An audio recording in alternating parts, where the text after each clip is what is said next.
Leaving. Hi, everyone. I'm Jody Schwan, owner of Sioux Falls Business. Welcome to another edition of Talent Thursday. We're pleased to do these in partnership with the Sioux Falls Development Foundation, introducing you to talent throughout the Sioux Falls area, all leading up to, of course, the big talent draft day coming up in early October. So stay with us for everything you need to know about that. But first, I want to introduce you to today's talent for Talent Thursday. Very excited about this one. He's a friend, he's a colleague, and I'm guessing I'm about to learn more about him, Mr. Jesse Funker. Thanks for being with us, Jesse. Thank you, Jody. Appreciate it. Thank you, Denise.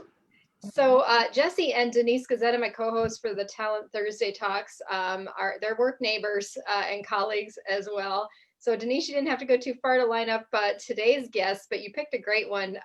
You know, what is it that you're excited to share about Jesse and his journey? Jesse represents to me from day one when I met Jesse and I heard his story about intern to full-time hire to now executive director. I thought, this is exactly why we need to talk about the types of opportunities and career ladders that people have here. Because really, we're seeing a very strong progression with a lot of young working, individuals like Jesse, where they find a meaningful career. And that's really part of the Sioux Falls advantage. Yeah, it's been really fun to watch this and now to get to work with Jesse as the executive director of the Minnehaha and Lincoln County Economic Development Associations. A big title and a fairly new role, but Jesse, I'm going to have you take me backward here first. Tell me a little bit about yourself. Where is home? Where was school? And how did you get where you are? Well, hey, thank you, Jody. I really appreciate the time, and thank you again, Denise, for having me on here. I grew up in Mobridge. I'm a small town kid. My father was a pastor of a rural Lutheran parish, 3 Point Parish. He had a church on the reservation, a church in town, and a church in the country. My mother was a therapist and private practitioner, and I say that because public service and being in the public is part of my background. I graduated at Mobridge Pollock in 2010, and from there I attended Augustana College or University and graduated in 2014 with we call it a senior, fifth year senior year, or what do they call it, the extra lap around. With a degree in business administration and government and international affairs. And a lot of my time at Augustana really brought me down into Sioux Falls. And with my dad being a connection to Lutheran pastor, was a really great fit for me. Prior to that, I didn't spend a lot of time in Sioux Falls. I was really focused more on being in that north central part of the state. But I really found that I liked the area. It's a great spot. And I interned when I was at Augie for First Premier Bank. I spent 2 years interning for First Premier, and then a summer in DC interning for a congressman, and then I spent a summer interning for Nick Fosheim, my predecessor, and then a semester interning for Dean Disick here in our office. You really had a great variety of experiences, and it's interesting to me that you spent time in the public sector, you spent time in the private sector. Obviously, there are some key differences there. Was there something in your experience that made you gravitate toward one over the other, or did you still have an open mind about that when you graduated? Yeah, really good question. When I was attending Augustana, I wanted to go to law school, but after doing some more soul searching and some more research, I didn't think that was the right path for me. And so I really enjoyed working at First Premier Bank, but maybe I thought that banking wasn't the best fit for me. And so I was talking to a professor about my future, and they said, hey, there's this internship posting that just got put up. Just take a look at it. It's in economic development. I said, what is economic development? What does it even mean? What is community development? Never heard of the industry, never heard of the job. And so I did some research on it and applied for the position. And lo and behold, it brought me into this world. And so after interning here, I spent some time working in Washington, D.C. for Uncle Sam at an energy commission, and then moved back and worked in Hartford for 4 years in economic development. What really attracts me to this position is the ability to work with both the private sector and the public sector. And I don't think I'd be satisfied working with just one. And so in economic development, you have the ability to really cross both areas. Yeah, absolutely. Great career path already. And, when did you graduate, Augie? 2014. Okay, so 6 years and 3 jobs here later, and you're already in a leadership role, which is great, that executive director position. Denise, what do you think about the variety of work experiences that Jesse was able to have even in college? I mean, I feel like that says so much about what our universities are able to do now with students. And, this is how you learn one, but how you figure out that career path really more than anything else, don't you think? That's exactly the point of going to school, is most people do not have a defined plan, right? They're not on this linear path where they say, I know exactly from birth what I want to do. So using your college time to really discover who you are and how you can make an impact is so powerful. And Jesse's story really kind of illustrates that very nicely. Augustana is a great university here. They have a great support system. Their alumni community support is fantastic. And so when we kind of work with people and we talk about what we're doing with workforce and talent, and that you're really, you have a lot of great opportunities here, a lot of that starts with, how do you take somebody that has a set of goals? Maybe they don't know how to get to reach them. So that's where we come in and help. And so Jesse's a great example of somebody that had great access to educators, great support, great mentors, and really look at him today, 6 years into his career. It's going to be interesting to see where he goes from here. So cool. For sure. It really is. And, I think about this idea of a career in economic development, and how many of these Talent Thursdays have we talked to people who are in industries that you don't necessarily go to school for degrees to do. I mean, nobody necessarily goes to college looking to be an economic developer. You evolve into that. And yet, what a great example of why you should study a lot of different things, because fields like this require that kind of knowledge, and that liberal arts space, I'm guessing too, Jesse, has to help you all the time. Absolutely.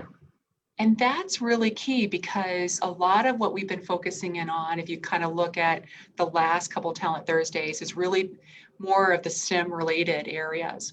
But the good news is you always have a need inside any society, especially here in Sioux Falls, where people like Jesse, very bright individuals, can make good contributions. And they come from a background that requires a different level of thinking, a different level of analysis, a different complete skill set, right, to make things happen. So. Absolutely. Yeah, it's fun to see that. And, Jesse, maybe talk a little bit about those first jobs, because, they're not exactly like what you're doing today. And yet they absolutely prepared you. And I think illustrate that, sometimes you don't get the executive director job in the biggest city of the state right away. You go to a community that's on the rise and you help them move the ball forward, and then you meet people, right? And you move up. And that clearly worked for you. Yeah, absolutely. I think it goes back to a strong foundation. And, when I was in high school, I spent 4 years working for the local Super Value. I worked for Ben Stoik and Josh Stoik, and I spent evenings and weekends pounding the aisles, stocking shelves, carrying out bags for people. And that really taught me the value of hard work. And my first 2 years in that job, I didn't really take all that seriously. And I had a manager that was very challenging. And it wasn't until afterwards I really realized the value is that she cared. She cared about the job, and she held us accountable.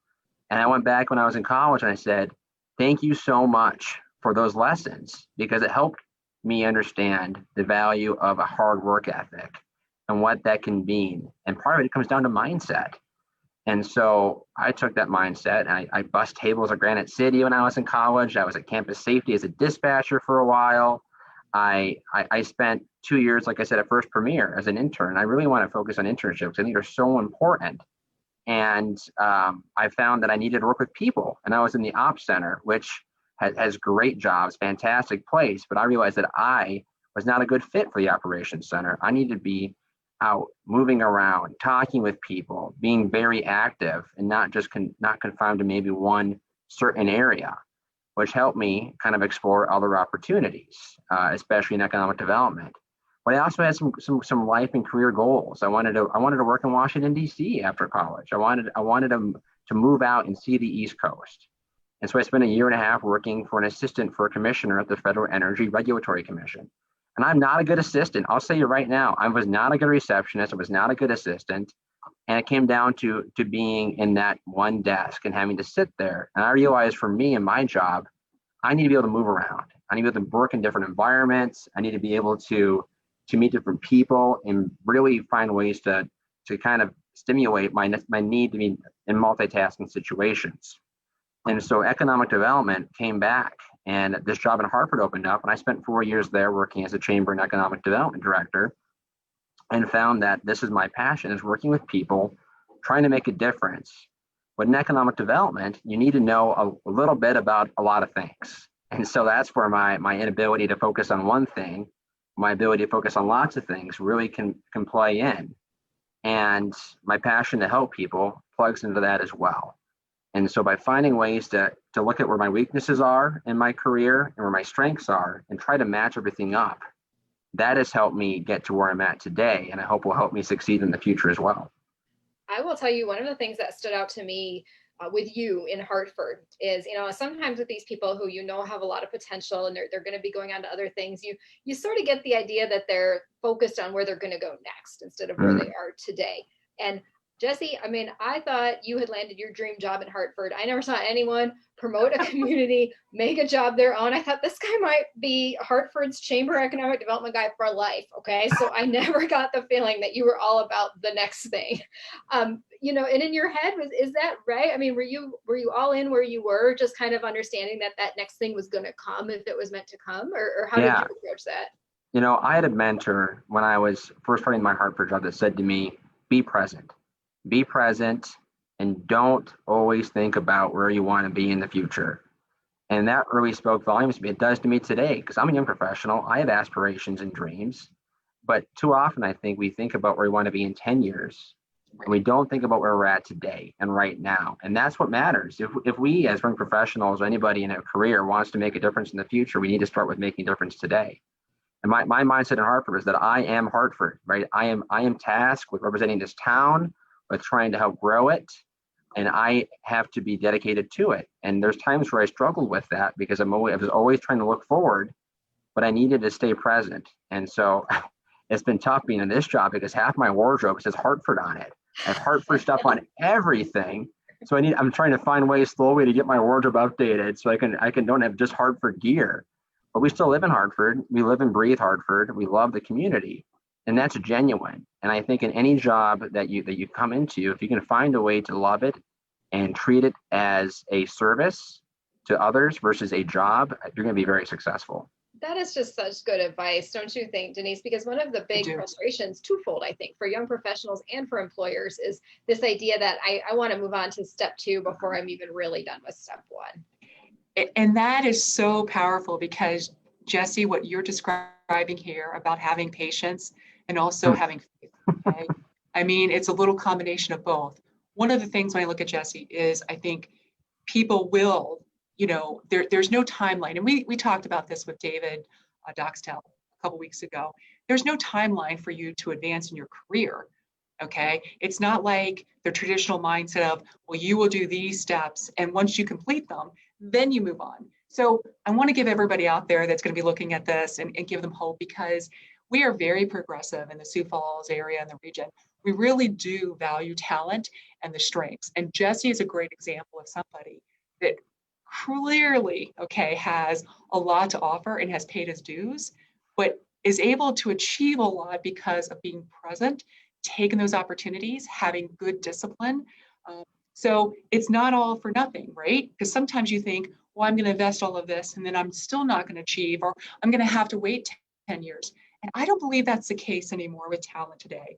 I think talent today is valued. I know I look at Generation Z and I'm so impressed with everything that they have to offer, from the technology mindset, being able to really understand technology in a totally different way, use it, incorporate it. So there's so many things to offer. So don't lose sight and think that somehow your parents' path or somebody older, that's going to be your path, because that's not the way it is here. And that's pretty much going to be the new standard going forward.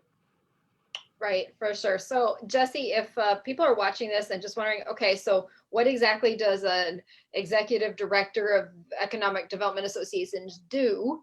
Tell us a little bit about your job. What does it entail now? Yeah, thank you, Jody. Great question. And so I've been in this job now since April 1st as the executive director of Lincoln and Minnehaha County Economic Development Associations. And we are a regional economic development group. And so we work for communities like Brandon, Hartford, Lenox, Harrisburg, pretty much all the communities in Minnehaha and Lincoln counties to further their economic interests. And so we work to help site projects, industrial projects, commercial projects, retail projects, housing development projects in those communities, but also work with them on strategy, trying to find ways to grow their population, attract more workforce, attract more people, more jobs, and build strong, healthy, resilient economies.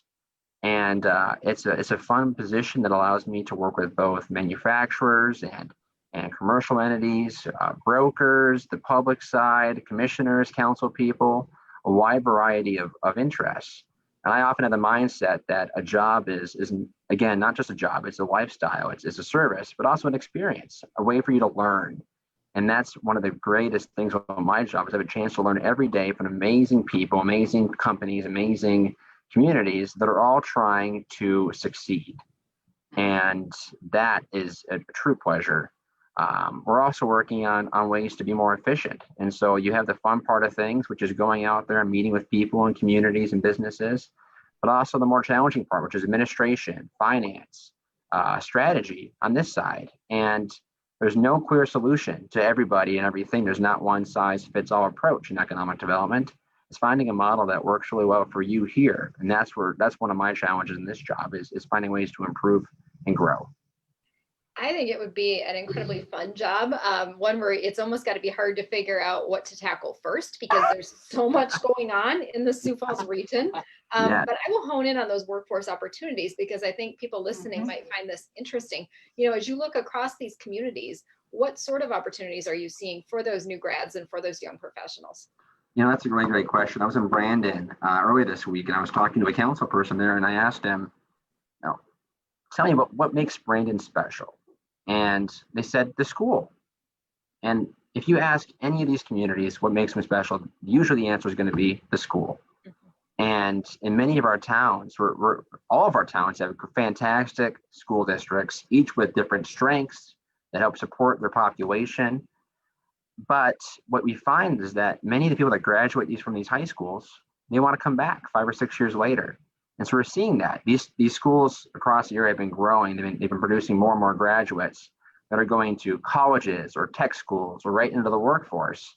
And many are choosing to stay where they're at. They're choosing to stay in these communities because they're great places to raise a family, to start a career, to start a business. And that is one of the advantages of living in this area is that there is so much opportunity. You don't need to drive, 10 hours to go somewhere. You just need to drive maybe 5 to 10 minutes. And so in economic development, we always want to focus on creating that pipeline of bringing people back or keeping them here. And the schools are a huge part of that, and they're very successful. It's been fun in these towns as we've gone around and looked at things too. We're starting to get the destination restaurants in the communities around Sioux Falls. We're getting those signature parks where people want to go visit, and that draw of entertainment, with really unique theatrical experiences and other types of venues around the communities. Wineries are big. From a lifestyle standpoint too, you grew up in a small South Dakota community. Do you feel like that small town life has sort of hit a next level here around the Sioux Falls area? Yeah, absolutely. We have the best of both worlds. In towns like Hartford, you have the small town community with the neighborhoods where you can ride your bike down the street, or your kids can ride their bikes down the street and go to the convenience store or the grocery market. For the adults, there's the neighborhood watering hole that everybody knows your name as you walk in. It's a small town when you open the door of the restaurant or bar and everybody looks. If they recognize you, they say hi. If they don't, they just turn right around. But then we go 10 minutes into Sioux Falls, and you can go to the destination dining places, or you can go to the big box stores or specialized retail and get what you need without having to order it online or go somewhere else. And so from the community, the strength of the community in our small towns and in Sioux Falls, for that matter, to the different destinations, the different businesses around the region, you really can spend your entire time just right here traveling around all the different towns and businesses. We're just extremely fortunate. Yeah, you absolutely can. And Denise, don't you think that's just another selling point too for our workforce? Because not everybody wants the Sioux Falls lifestyle, but you can live, you can work between the two. If you like that small town, we have so many great options. And we've talked with people even on Talent Thursday who enjoy that small town living too. Just it. I mean, one of the things we know, and we're promoting a lot of this content on the Handshake Network. We know that 66% of the kids that are matriculating through the upper Midwest stay in the Midwest. And they're looking for, the alternative to a big city, congested, very heavily populated city. And so Sioux Falls has that and the surrounding communities. One of the things that I would like to mention on today's call is a lot of what drives our success here and sort of our enjoyment is we have good discretionary income because we have good quality of life and we have the right situation for people. There's no income tax, okay? There's affordable, accessible housing. We got great parks. Our water is clean. We have a very progressive mayor here as well as a governor. So when you start looking at, some of the factors of what people value, we have it here. We just haven't really communicated all of those advantages. And so that's what we're doing here now. Right. I mean, how many people, Denise, in their 20s have we talked to who own houses already? That's right. Jesse, do you and your wife have a house in Hartford, I'm guessing? We do. We're just selling our first one and buying into our next So home. you're We already in closed. move-up mode. See, I mean, this is what's happening here, right? And talk about how many bedrooms, right? Talk about 5? size, right? I mean, I'm from the East Coast, and we talked about this a lot. I'm from the Washington, D.C. area, so I know exactly the pool back there. For me, it's my family. But here, I mean, the quality of life and the type of house you could buy, the schools that your kids, you talked about how really excellent our schools are, the types of schools that we have here, that really all contributes to really making you happy. So, Sioux Falls is named one of the best cities for young professionals by Forbes magazine for a reason. And that's because of all these touch points that we all value, they matter and they mean something. And that's where it goes into that articulation of something like that accolade. So you want to know more, right? Leads me into Talent Thursday coming up in October. This is perfect for you. If you're thinking, all right, I got to check out Sioux Falls, the Sioux Falls area. Denise, how does Talent Thursday work? What do they need to know? So Talent Thursday is going to be October 8th. We are going live at the Best Western at the Ramkota. We are also offering this 100% on virtual. So if you have access to the internet, you can stream into any one of our sessions. You can see the Think 3D, which is a very progressive group that does a lot of education for young professionals. You can also meet with representatives from Raven and Avera and our wonderful hospital system, because we have great employers here. Or you can even see what some of the students in college today are learning as far as new technologies, new surgical techniques and new robotics programming. So how do you get there? Well, go to our website, SiouxFallsDevelopmentFoundation.com, and then you scroll over to Win and Workforce and you look just for the event tags, and you could go right to Talent Draft Day 2020. Get signed up. Okay. Sign up. Jesse, I'll come back to you before we go quick. For any closing thoughts and maybe any advice that you might have for those students who are in college or they're newly graduated, they're looking at you, they're thinking, I want a career path like this guy. If you could talk to yourself here half a dozen years ago, what advice might you send? Yeah, work hard, both in school and outside of school. But I want to plug the Sioux Falls Development Foundation really quick and Forward Sioux Falls, because I'm a product of Interns in Industry, which I think was a Forward Sioux Falls program. They helped get me into this internship. There was a scholarship that was involved with it as well. And so these workforce development programs, they're successful. I hope I'm successful. I hope I will be successful. And so, it just takes a team approach. But I would tell young professionals or college students or any high school student for that matter, find a mentor, find somebody that's your cheerleader, listen to them, learn from them, shadow them, and then ask them to help them connect you to other people. It's about building a strong network. It's about connecting with other people and finding ways that you can grow and build your career. End of the day, it's all about people. Find the right people and they'll help lead you to the right things.